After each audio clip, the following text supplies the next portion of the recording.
இன்று பிறந்தநாள் காணும் இனிய உள்ளங்களின் நல்ல எண்ணங்கள் வெற்றி பெற்றிட எம்டிபி ஃபிக்சர் சேனலின் இனிய பிறந்தநாள் நல்வாழ்த்துக்கள். எம்டிபி ஃபிக்சர் சேனலை இது வரைக்கும் நீங்கள் சப்ஸ்கிரைப் பண்ணாமல் இருந்தீங்கன்னா சப்ஸ்கிரைப் பண்ணுங்கள், லைக் பண்ணுங்கள், ஷேர் பண்ணுங்கள் மற்றும் கமெண்ட்ஸ் பண்ணுங்கள்.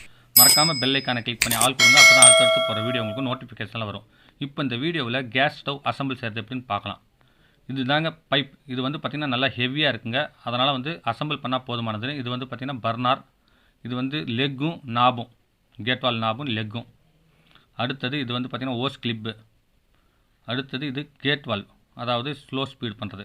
இது வாஷர் பாக்கெட் கேஸ்கெட்டு. இது ஸ்க்ரூ. அடுத்தது இது ஸ்டாண்டு. அடுத்தது ரெண்டு தட்டு மாதிரி இருக்கும். இது பார்த்திங்கன்னா பொங்கி வழிஞ்சதுன்னா ஸ்டவ் கடியில் போகாமல் இருக்கிறதுக்கோசரம். இப்போ ஸ்டவ் பார்த்திங்கன்னா நல்லா ஹெவியான குவாலிட்டியில் இருக்கனால இதை நமக்கு தூக்கி எறிய மனசு வரல. புதுசு வாங்கினாலும் இந்த அளவுக்கு வராது. அதனால் பழைய ஸ்டவ்வையே நல்லா க்ளீன் பண்ணிவிட்டு இந்த லெக்குனாலும் மாற்றிடலாம். இந்த லெக்கு அதிகப்படியாக ஒரு 60 ரூபாய்க்குள்ளே வருங்க, 4 லெக்கும். அடுத்தது பார்த்திங்கன்னா உங்களுக்கு இந்த கேட் வால் ஒவ்வொன்றும் பார்த்திங்கன்னா 150 ரூபா வரைக்குமே அதோடைய குவாலிட்டிக்கு தகுந்த மாதிரி ஹெவியாக வருங்க. இந்த ஜெட்டு தாங்க 2 வகையாக இருக்கும். ஒன்று 77 நம்பர், ஒன்று 58 நம்பர். இந்த 77ங்கிறது பெரிய பர்னாருக்கும், 58ங்கிறது சின்ன பர்னாருக்குமே யூஸ் ஆகுங்க. அந்த வால்வெலாம் ஒரே சைஸ் தாங்க, ஒரே டைப் தாங்க. அந்த வால்வில் வர ஃபோர்ஸ் பார்த்திங்கன்னா இந்த ஜெட்டு கண்ட்ரோல் பண்ணி சின்ன பர்னருக்கு தகுந்த மாதிரி 58 நம்பரும், பெரிய பர்னருக்கு தகுந்த மாதிரி 77 நம்பரும் கொடுக்குதுங்க. அதுக்கு தகுந்த மாதிரி நீங்கள் அந்த வால்வு எந்த இடத்துல பெரிய பர்னர் வேணுமோ டிசைட் பண்ணி அந்த இடத்துல டைட் வச்சுக்கோங்க. டைட் வைக்கிறதுக்கு முன்னாடி நீங்கள் இந்த மாதிரி கேஸ் கட் வாஷர் இருக்குங்க. அது பார்த்திங்கன்னா மேக்ஸிமம் 3 வாஷர் 4 வாஷர் தேவைப்படும். டைட் வச்சு அந்த ஸ்டேஜுக்கு வரலன்னா ஒரு வாஷர் கூட்டவோ அல்லது குறைக்கவோ செய்யலாம். நல்லா கட்டிங் பிளேடில் வச்சு ஹெவியாக டைட் வச்சுங்க. உங்களுக்கு லீக் ஆகுங்கிற டவுட் இருந்தால் அனபாண்ட் பேஸ்ட் போட்டு டைட் வச்சுக்கலாம். அடுத்தது 2 பக்கமும் இந்த மாதிரி டைட் வச்சுட்டு நீங்கள் ஜெட்டையும் அதே மாதிரி டைட் வச்சுருங்க. டைட் வச்சுட்டு ஃபிக்ஸ் பண்ணிக்கோங்க. என்னுடைய சேனலுக்கு இப்போ தான் ஃபஸ்ட்டு வரீங்கன்னா மறக்காமல் சப்ஸ்கிரைப் பண்ணுங்கள். இந்த வீடியோவை ஸ்கிப் பண்ணாமல் பாருங்கள். பிடிச்சிருந்தால் லைக் பண்ணுங்கள். ரொம்ப பிடிச்சிருந்துச்சுன்னா உங்கள் ஃப்ரெண்ட்ஸுங்களுக்கு ஷேர் பண்ணுங்கள்.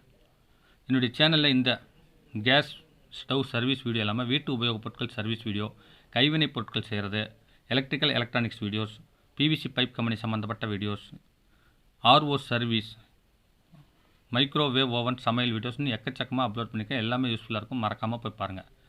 இப்போ ஸ்டவ்வை திருப்பி விட்டு கரெக்டான வாட்டத்தில் வச்சு நீங்கள் அந்த பிளேட் வச்சு டைட் வச்சுருங்க. அதாவது ஆன் ஆஃப் சிம் ஹை அப்படிங்கிற சிம்பிள் உள்ள பிளேட் வச்சு நல்லா டைட் வச்சுருங்க. இது பார்த்திங்கன்னா ஸ்டவ் பட்டர்ஃப்ளை பிராண்டுங்க. இது ரொம்பவுமே டஸ்ட்டாக இருந்து அந்த அலுமினிய பிளேட்லாம் பேட்ச்லாம் போனதுனால நம்ம அதெல்லாம் ரிமூவ் பண்ணிட்டு கிளியர் பண்ணிட்டு புது ஸ்டவ் மாதிரி ஆகிடுச்சுங்க. இப்போ பார்த்திங்கன்னா உங்களுக்கு பின்னாடி சைடு திருப்பி விட்டு இந்த ஹேண்டில், அதாவது அந்த பர்னர் கை, அதை டைட் வைங்க. அந்த 58 சைடு சின்னதும் 77 சைடு பார்த்திங்கன்னா பெருசும் வச்சு மேல் பக்கம் பர்னர் கை வச்சு கீழ் பக்கம் நட்டு வைக்கணுங்க. அதுக்கு நடுவில் பார்த்திங்கன்னா ஒரு பைப் மாதிரி இருக்கும். அது வச்சுட்டிங்கன்னா உங்களுக்கு நாளைக்கு துரு பிடிச்சாலும் ஆக்ஸாபிளெல்லாம் அறுக்கிறதுக்கு வசதியாக இருக்கும். அதனால தான் அந்த பைப் கொடுத்துருக்காங்க. ஒரே லெவலாக ஒரே டைப்பில் இருக்கான்னு பாருங்கள். இல்லைனா அந்த தகரத்தை கொஞ்சம் வளைச்சி விட்டு நீங்கள் அலைன்மெண்ட் சரி பண்ணிக்கோங்க. இப்போ இந்த பர்னருக்கு மேலே வச்சு இந்த தட்டு வச்சு பார்த்திங்கன்னா உங்களுக்கு ஒரே மட்டமாக இருக்கணுங்க. இல்லைனா அனல் வித்தியாசமாக பாத்திரத்துக்கு அந்த மாதிரி மாறும். அதே மாதிரி ஸ்டவ் வைக்கும் பொழுதும் ஒரே மட்டமான இடத்துல வச்சா உங்களுக்கு நல்லது.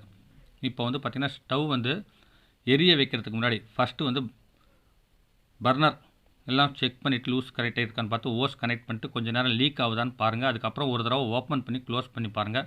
ஏதாவது ஜெட்லேருந்து ஃபோர்ஸாக அளவுக்கு அதிகமான காற்று வருதான்னு பார்த்துட்டு எங்கேயும் லீக்கேஜ் இல்லைங்கிறது கன்ஃபார்ம் ஆனதுக்கப்புறம் நீங்கள் ஆன் பண்ணலாம்.